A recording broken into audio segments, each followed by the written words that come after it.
ഞായറാഴ്ചയായിട്ടേ വെറുതെ വീട്ടിൽ ഇരുന്നപ്പോഴത്തേക്കും ഞങ്ങൾക്ക് രണ്ടുപേർക്കും ഒരു തോന്നല്. എന്നാ തോന്നല്? സേമിയ പായസം കുടിക്കാം. സേമിയ പായസം കുടിക്കണം അത്രേ.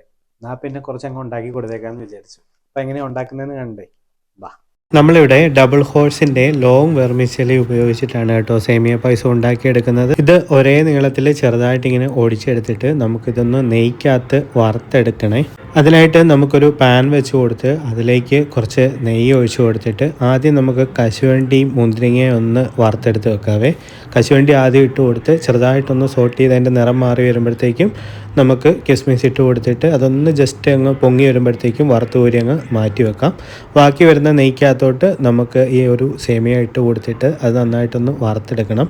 തീ കുറച്ച് വെച്ച് അതിൻ്റെ ഒരു കളർ കണ്ടോ, ഈ ഒരു പരുവാകുമ്പോഴത്തേക്കും വറുത്തെടുത്ത് മാറ്റി വെക്കാം. 500 ml പാലിലേക്ക് നമ്മൾ 250 ml വെള്ളം ഒഴിച്ച് ചൂടാക്കി എടുത്തിട്ട് ഇതേ നമ്മൾ നേരത്തെ വറുത്ത് വെച്ച ആ ഒരു വെർമിസെലിക്കകത്തോട്ട് ഒഴിച്ചു കൊടുക്കണേ. അത് നന്നായിട്ട് വെന്ത് വരുമ്പോഴത്തേക്കും നമുക്കിതിലേക്ക് മധുരത്തിന് ആവശ്യമായിട്ടുള്ള പഞ്ചസാര ചേർത്ത് കൊടുക്കാം.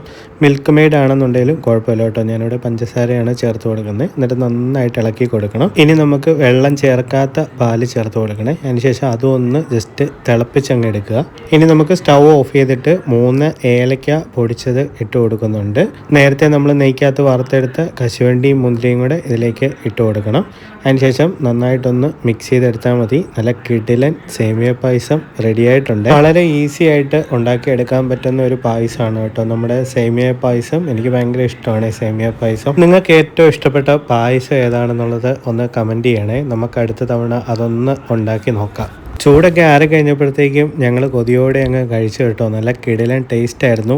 അപ്പോൾ ഈ വീഡിയോ എല്ലാവർക്കും ഇഷ്ടമായെന്ന് വിചാരിക്കുന്നു. ഇതുപോലെയുള്ള കുക്കിംഗ് വീഡിയോസിനും ട്രാവലിംഗ് വീഡിയോസിനുമായിട്ട് നമ്മുടെ ചാനൽ ആദ്യമായിട്ട് കാണുകയാണെന്നുണ്ടെങ്കിൽ ഒന്ന് ഫോളോ ചെയ്ത് വെക്കാനായിട്ട് മറക്കരുതേ.